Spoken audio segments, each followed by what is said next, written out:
Merhaba, ben Mustafa Sünger. Bugün hep beraber kütle hareketlerini öğreneceğiz. Milyonlarca yıldır her türden canlıyı barındıran gezegenimiz sürekli değişim içindedir. Hiç değişmeyecek sandığımız düzenleri yerle bir etme kabiliyetine sahip dünya, onu önemsediğimiz ölçüde evimiz olacaktır. Günlük hayatımızı aksatan, can ve mal kayıplarına yol açan, tüm imkanlarımıza rağmen engellememizin mümkün olmadığı doğal afetler daima var olacaklar. Hava şartları nedeniyle gerçekleşen afetlere meteorolojik afetler denir. Dünya genelinde görülen 31 doğal afetten 28'ini meteorolojik afetler oluşturur. Sel, dolu, orman yangınları bunlardan yalnızca bazılarıdır. Bugünkü konumuz kütle hareketleri. Kütle hareketleri, insan veya doğa kaynaklı olarak toprak tabakasının yer değiştirmesi veya kaymasıdır. Bu yer değiştirme ve kaymanın sonucunda çok sayıda can ve mal kaybı olduğu gibi yollar, iş yerleri, tarlalar, evler de zarar görmektedir. Unutulmamalıdır ki eğimin fazla olduğu dik yamaçlarda kütle hareketleri fazla olmaktadır. Bu kütle hareketlerinde sadece toprak tabakasında bir yer değiştirme oluyorsa buna toprak kayması, toprak yapıyla beraber altında bulunan kayaçlar da hareket ederse buna da heyelan denilmektedir.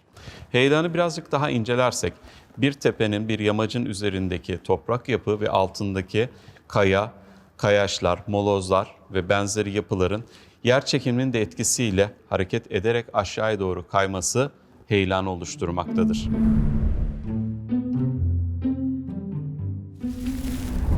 Kütle hareketlerini tetikleyen birçok neden vardır. Bunlar doğal nedenler ve yapay nedenler olarak ikiye ayrılmaktadır. Doğal nedenlere baktığımızda kuvvetli yer sarsıntıları, iklim sebebiyle zemin ve kayaçlar arasındaki ayrışmalar ve yağışı sayabiliriz.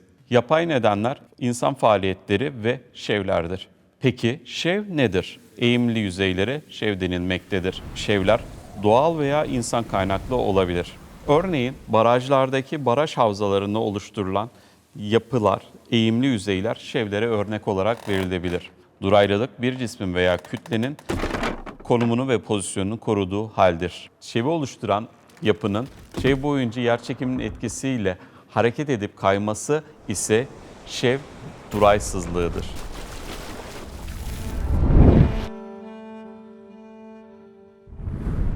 Kütle hareketleri iç ve dış etkilerle gruplara ayrılmaktadır. Göl kenarı, deniz kenarı veya vadilerde bulunan dik yamaçların ve falezlerde bulunan kayaların iç ve dış etkilerle beraber yerlerinden çıkarak yuvarlanarak düşme olarak adlandırılan bir kütle hareketidir. Bunun sebebinin ısı farklılıkları ve basınç farklılıklarından olduğu görülmektedir. Kayaç yer çekiminin etkisiyle yerinden devrilirse bu devrilme olarak adlandırılır. Düşme ile devrilmenin farkı ise devrilmede devrilen kayaç hareket etmez. Düşmede ise yuvarlanarak devam etmektedir. Bir diğeri ise kaymadır. Kayma heyelanında yer zeminini oluşturan yapının aynı ayağımızın altından halının çekilmesi gibi toplu halde eğim doğrultusunda hareketiyle olmaktadır. Akma heyelanında ise çamur selinin önüne kattığı bütün moloz, yığıntılar veya önüne kattığı diğer malzemelerle beraber kendi yolunu açarak ilerlemesidir. Kuruyan çamur büyük bloklar halinde parçalanmaktadır. Aynı bu şekilde büyük bloklar halinde kayma gerçekleşirse buna da yanal yayılma denir. Yanal yayılma diğerlerindeki gibi yani kayma, akmadaki gibi herhangi bir şekilde eğimi ihtiyaç duymadan kütlenin hareket etmesidir. Toprak tabakanın zamanla çok yavaş bir şekilde yer değiştirmesi sürünmedir. Örneğin elektrik direkleri, çitler, bazen yollardaki kırılmalar bu sürünme hareketinin sonucudur. Burada olay kesinlikle ve kesinlikle çok yavaş ve uzun vadede gerçekleşmektedir. Sürünmenin en önemli nedenleri yer çekimi, yeraltı suları ve yağışlar, ani donma ve çözünmeler ve sevimli dostlarımız köstebeklerin faaliyetleri olabilir. Çökme kütle hareketlerinde çözünen kolay kayaçların, örneğin kireç taşından bahsedebiliriz burada. Yer çekimi hareketleri, yağış ani erime ve donma hareketleri sonucunda bir anda orada bir boşluk oluşmasıdır. Yani obruklardır. Böyle bir durumla karşılaştığınızda sabah uyandığınızda arabanızı yerinde bulamayabilirsiniz. Şu ana kadar saydığımız kütle hareketlerinden birden fazlasını görüyorsanız oradan kaçın. Çünkü kompleks bir kütle hareketiyle karşı karşıyasınızdır. Her an her şey olabilir.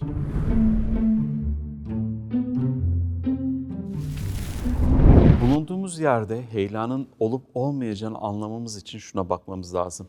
Eğer bulunduğunuz bir yerde su sızıntısı varsa, toprakta veya arazide kırılmalar ve çatlamalar varsa, topografya delikli ve dalgalı bir topografyası varsa, ani eğim değişiklikleri oluyorsa, ardından arazide merdiven basamakları gibi bir şekillenme varsa, eğimler varsa, dalgalı bir arazi yapısı varsa, su borularındaki patlamalar, çatlamalar, bulunduğunuz binanın temelinde bir çatlama veya duvarlarda çatlaklar büyüyorsa, eğer bölgenizde de bir de heyelan geçmişi varsa orada heyelan olabilir, oradan da kaçın.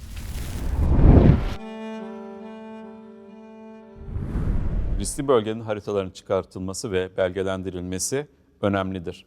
Ayrıca o bölgede oluşan heyelanların listelenmesi, ileride oluşabilecek heyelanların önlenmesi için önemli tekniklerdendir. Bunun dışında heyelanda bir toprak hareketi vardı. Bu toprak hareketi insanların yaşam alanlarına, tarlalarına zarar vermemesi için bunların yönlendirilmesi lazım.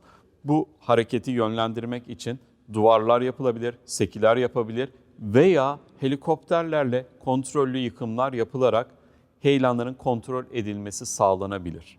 Heyelanın etkisini azaltabilmek için duyarlılık haritalarına uygun olarak yerleşim yapılmalı ve şehirler ona göre kurulmalı.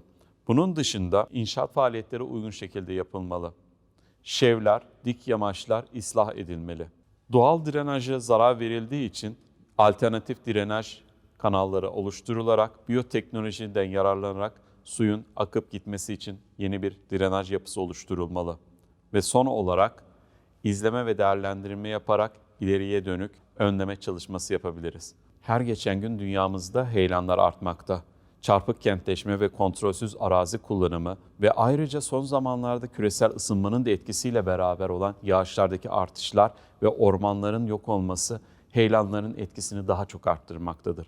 Yapacağımız en anlamlı yatırım ormanlaradır. Ormanları oluşturan ağaçlar kökleriyle toprağı tutmaktadır. Ayrıca ormanların zeminini oluşturan ölü tabaka kendi ağırlığının 10 katı kadar suyu tutmakta ve böylece oluşabilecek herhangi bir yağışla gelecek heyelanı engellemektedir. Peki şu anda bir heyelan olmakta. Ne yapmamız gerektiğini biliyor musunuz? Öncelikle eğer bir kapalı alandaysanız zamanınız varsa dışarı çıkın ve kendinizi kurtarın. Eğer zamanınız yoksa çök, kapan ve tutun hareketini yaparak güvenli bir şekilde bekleyin. Kütle hareketi bitmeden dışarı çıkmayın. Eğer açık alandaysanız kaçın.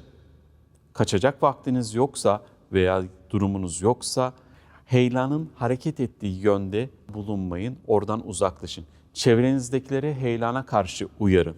Ardından herhangi bir çatı, duvar kenarında bulunmayıp kendi ensenizi ve kafanızı korumak amacıyla yine çök kapan tutun hareketi yapabilirsiniz. Heyelandan sonra güvenli olduğunuzdan emin olun ve tehlikeli bölgeden uzaklaşın. Su, gaz ve elektrik kaynaklarını kapatın. Gaz kaçağına karşı kibrit veya çakmakla ortamda bulunmayın, kullanmayın. Yangın veya herhangi bir zorunlu durum haricinde yaralı kişilere müdahale etmeyin, yardım çağırın. Telefonları gereksiz yere meşgul etmeyin. Yardım gelmesi için yolları ve sokakları boş bırakın. Televizyon ve radyolardan yetkililerin yapacağı yönlendirmeleri takip edin. Ve son olarak değerli eşyalarınızı almak için zarar görmüş binalara girmeyin. Bugün hep beraber kütle hareketlerini öğrendik. Kütle hareketlerinden zararsız bir şekilde kurtulabilmek için öncelikle çevremizi iyi bilmemiz lazım.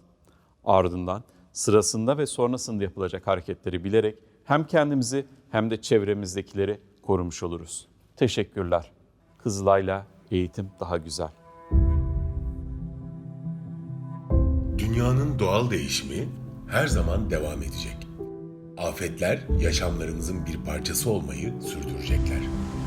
Bizler doğru tedbirleri alıp afetlere hazırlıklı olursak, acı kayıpların ve maddi zararların önüne geçip doğayla uyum içinde var olmayı öğrenebiliriz. Kızılay Akademi